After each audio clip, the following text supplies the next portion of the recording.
Ni kusalimu rafiki yangu popote pale ulipo na unaponisikiliza.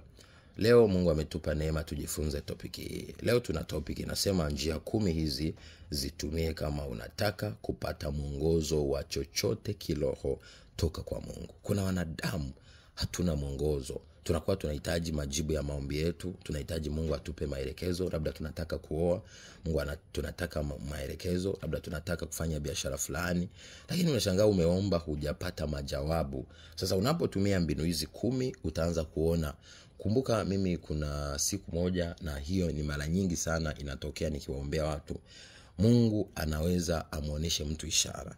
Mtu anaweza kuwa hajui afanye maamuzi gani, juu ya ndoa, juu ya kazi, au juu ya wapi aende, au Mungu ameitwa kufanya nini.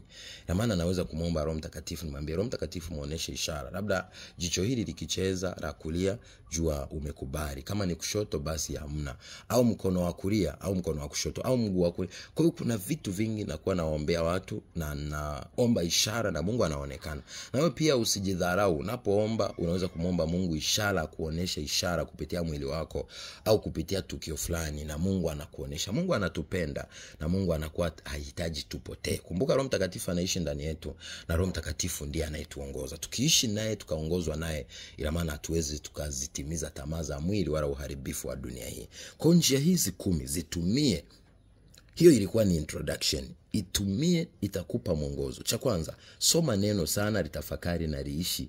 Joshua 1:5-9.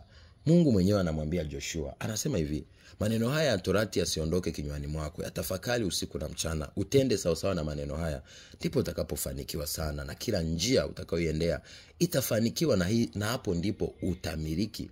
Lakini kitu cha pili, omba zaidi usiku kuanzia saa 6 mpaka saa 9 kwa kunena na kwa kusimamia vifungu vya Biblia, lakini pia kumsihi Roho Mtakatifu na kutumia nguvu ya Mungu na Roho Mtakatifu ili uweze kushinda na damu ya Yesu.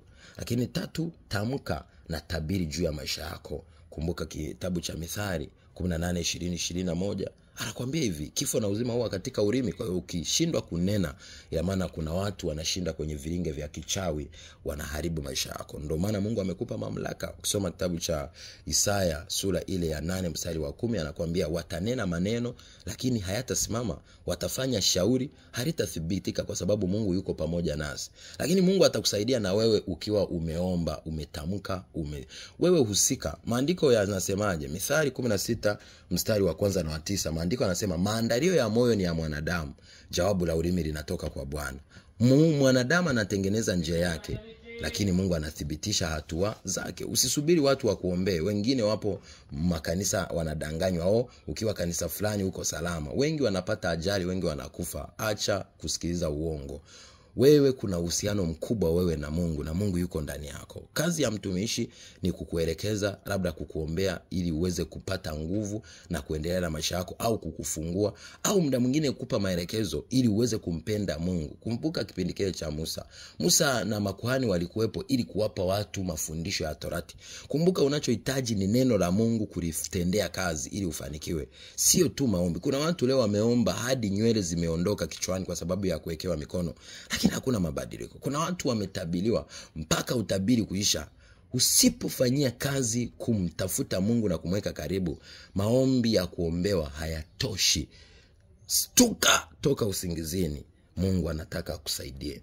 Lakini pia maandiko yanasema, Mithali ile 23:7, anakuambia aonavyo mtu nafsini mwake ndivyo alivyo. Sio, maandiko yamesema sio mtu akuonavyo nafsini kwako. Nafsi ni yako. Kwa hiyo tamka unachotaka, ila maana Mungu atakupa. Watu wengi tunahisi Mungu hatusikii. Maandiko yanasemaje? Isaya 65:24. Mungu mwenyewe anasema kabla ya kuomba ameshasikia, kabla ya kunena ameshasikia, na kabla ya kuomba ameshasikia na kujibu.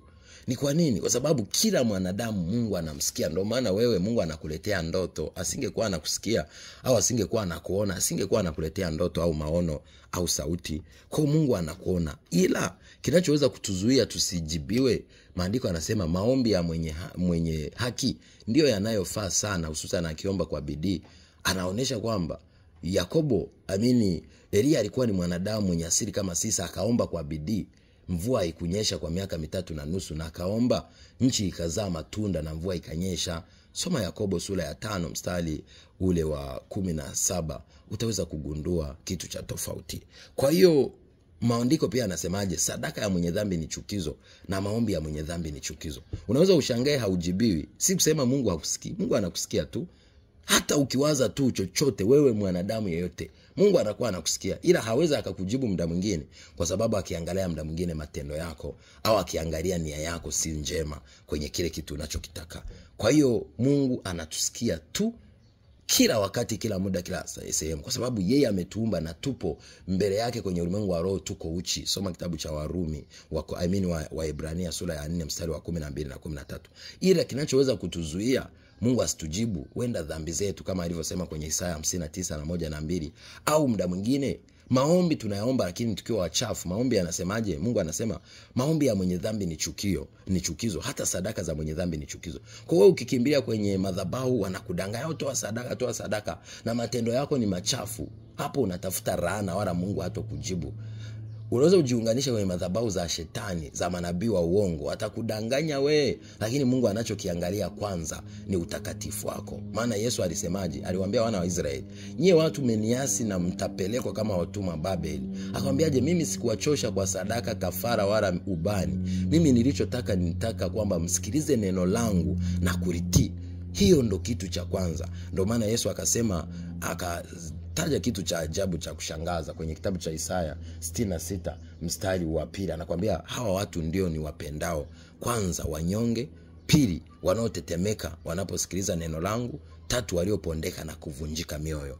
Kwa hiyo utafuta hivyo kwanza. Ndio maana pia ukisoma kitabu cha Yakobo sura ya 1 mstari ule wa 27, anakuambia dini safi sio nataka ni kwenda kuangalia yatima na wajane na kuacha dhambi au kujitenga na dunia pasipo na mawaa. Lakini pia ukisoma kitabu cha Wakorinto wa pili sura ya 10 mstari wa 3 na wa 6, anakuambia tukiteka nyara fikra na mawazo na tukapatiliza maasi yote au tukaacha dhambi zote, ndipo tutakapoweza kuokoka na kumpendeza Mungu. Hayo ndo mambo ya msingi. Sadaka, maombi mengi, kufunga, kuomba, hayo yanaweza kukusaidia kama unaishi maisha matakatifu na ya unyenyekevu na utii. Lakini hayo hayatokusaidia na yatageuka laana kama ufanyi mapenzi ya Mungu. Soma kitabu cha Isaya 1 mstari ule wa kuanzia wa 5 mpaka ule wa 20, utagundua. Anasema mtaomba maombi mengi, mtasali sala ndefu, mtafanya siuma ibada zenu, vyote na vichukia. Anasema jioshe, jitakase, acha kutenda mabaya, takeni kuhukumu kwa haki, wasaidie yatima na wajane, wasaidie walioonewa. Ukifanya hivyo, hata kama dhambi zako zilikuwa nyekundu zinakuwa nyeupe. Anakuambia ukikubali na kutii ndipo utakula mema ya nchi. Ukikataa na kuasi utaangamia. Wengi wa Kristo wanahisi kuomba sana na kutoa jasho sana ndo kujibiwa maombi. La hasha, hapana. Ila utakatifu na kutembea vizuri na Mungu na unyenyekevu na utii ndivyo vitakavyokusaidia. Kumbuka Sauli alimwambia Mungu, nenda uko Waamaleki wote uwaue, usibakize hata mtoto. Yeye akachukua ng'ombe eti anakuja kumtolea sadaka. Mungu akamraudia ufalme na kumfukuza. Akamwambia utii ni bora kuliko sadaka. Utii ni bora kuliko mafuta ya ng'ombe na sadaka na maombi. Kwa hiyo ukimtii Mungu, ukatembea katika utakatifu, ukalifuata neno lake kama linavyosema, ndipo utakaposhinda kirahisi sana, rafiki yangu. Lakini pia angalia jambo hili. Kitu cha 4 unachotakiwa kufanya, msikilize nabii wa kweli. Usihisi kwamba kila mtumishi ni mtumishi. Zijaribuni roho. Yohana wa 1 sura ya 4 mstari wa 1. 5, nena na liamini lile neno na ujitamkie kila siku kwa kinywa chako. Mithali 18 mstari wa 18 mpaka 20. Lakini pia soma kitabu cha Mithali sura ile ya 23 mstari wa 7, na soma Mithali 16 mstari wa 1 na wa 9. Lakini kitu cha 6 ni ndoto zielewe. Kama uweze kuzitafsiri, mtafute mtu anayeweza kutafsiria ndoto, ambaye ana roho wa Mungu, sio mashehe wala wa manajimu, watakudanganya. Hawa wana roho wa Mungu. Kumbuka kipindi kile cha Nebukadreza, wachawi, waganga walikuwa hawawezi kutafsiri ndoto kwa sababu hawana roho wa Mungu.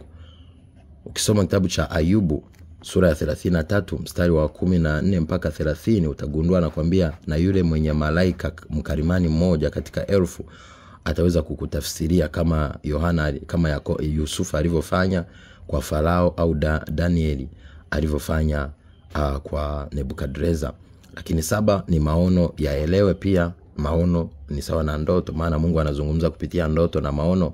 Soma kitabu cha Ayubu 33:14 mpaka 16. Lakini 8, ishara za mwili, mazingira na hali zielewe, maana Mungu anatumia ishara kuzungumza na sisi. Wengine utashangaa jicho la kulia linacheza upande wa juu au wa chini, au jicho la kushoto, au unashangaa mkono unacheza, kidole kinacheza, mguu unacheza. Hayo yote unatakiwa uyajue, na mengi nimeyafundisha mitandaoni, ukifuatilia utaweza kuyajua. 9 ni roho ya kupambanua roho, itumie zaidi.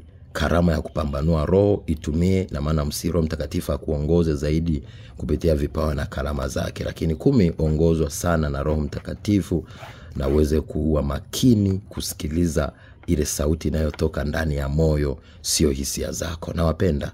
God bless you. Be a shining star in Jesus' name. Shalom.